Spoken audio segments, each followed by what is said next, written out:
Hi hello friends, welcome back to Karaikudi Chettinad tasty சமையல். இன்னைக்கு இந்த சமையல் என்ன பார்க்க போகிறோம்னா, சிம்பிளான டேஸ்டியான கும்பகோணம் கடப்பா எப்படி செய்கிறதுன்னு பார்க்க போகிறோம். வாங்க வீடியோக்குள்ளே போகலாம். கும்பகோண கடப்பாவுக்கு 1 டம்ளர் பாசிப்பருப்பை தண்ணியில் வாஷ் பண்ணி குக்கரில் மாற்றி வச்சுருக்கோம்.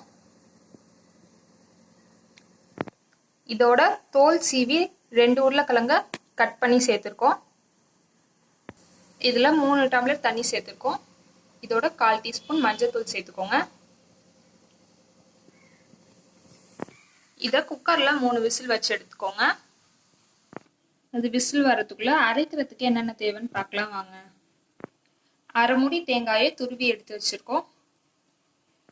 2 டீஸ்பூன் பொட்டுக்கடலை, கொஞ்சம் வெள்ளைப்பூடு, 1 துண்டு இஞ்சி, சோம்பு 1 டீஸ்பூன். காரத்துக்கு ஏற்ற மாதிரி பச்சை மிளகாய் சேர்த்துக்கோங்க. இப்போ 8 போட்டிருக்கோம். இது எல்லாத்தையும் மிக்சியில் மாற்றியாச்சு. தண்ணி ஊற்றி நல்லா நைஸாக அரைச்சி எடுத்துக்கோங்க. பருப்பை வேக வச்சு எடுத்தாச்சு. உருளைக்கிழங்கையும் தனியாக எடுத்து வச்சாச்சு. ஒரு அடுப்பில் சட்டி வச்சு எண்ணெய் 2 ஸ்பூன் ஊற்றிக்கோங்க. அது நல்லா காஞ்சோடனே தாளிப்புக்கு 2 கிராம்பு, சோம்பு, பிரிஞ்சி இலை, அன்னாச்சி பூ சேர்த்து நல்லா பொரிய விட்டுக்கோங்க. இது கூட 2 நறுக்குன பெரிய வெங்காயத்தை சேர்த்துக்கோங்க.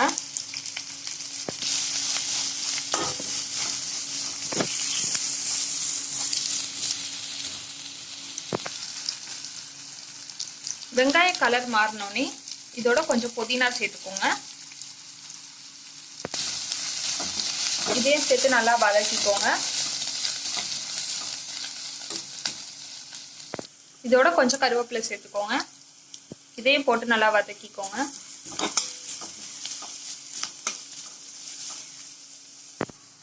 இதெல்லாம் நல்லா வதங்கினோடனே தக்காளி சேர்த்துக்கோங்க. 2 தக்காளி. இதையும் நல்லா வதக்கிக்கோங்க.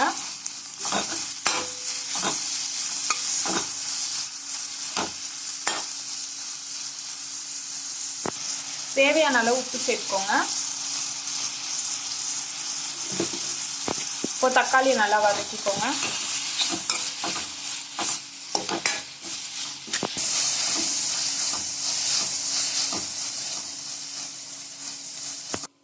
தேங்காய், சோம்பு, இஞ்சி, பூண்டு, பச்சை மிளகாய், பொட்டுக்கடலையை வச்சு அரைச்சதை இப்போ அதில் சேர்த்துக்கலாம்.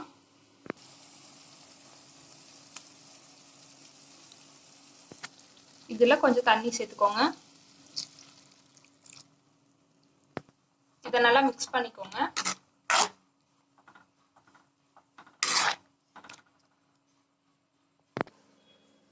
இது பச்சை வாசம் போகிற அளவுக்கு ஹை ஃப்ளேமில் 10 நிமிஷம் நல்லா கொதிக்க வச்சுக்கோங்க.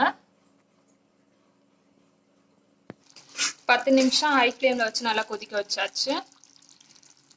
இப்போ வேக வச்ச பருப்பு இதில் சேர்த்துக்கலாம்.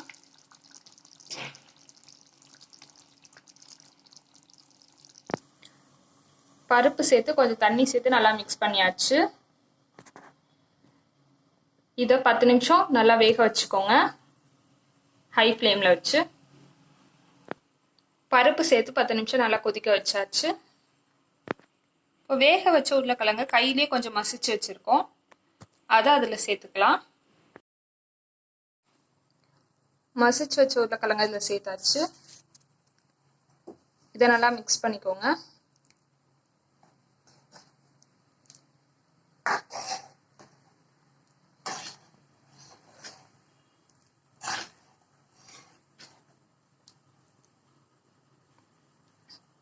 இதை 5 நிமிஷம் நல்லா கொதிக்க வச்சுக்கோங்க. உருளைக்கிழங்கு சேர்த்து நல்லா கொதிக்க வச்சாச்சு. இப்போ இதில் கொத்தமல்லி சேர்த்துக்கோங்க. கடைசியா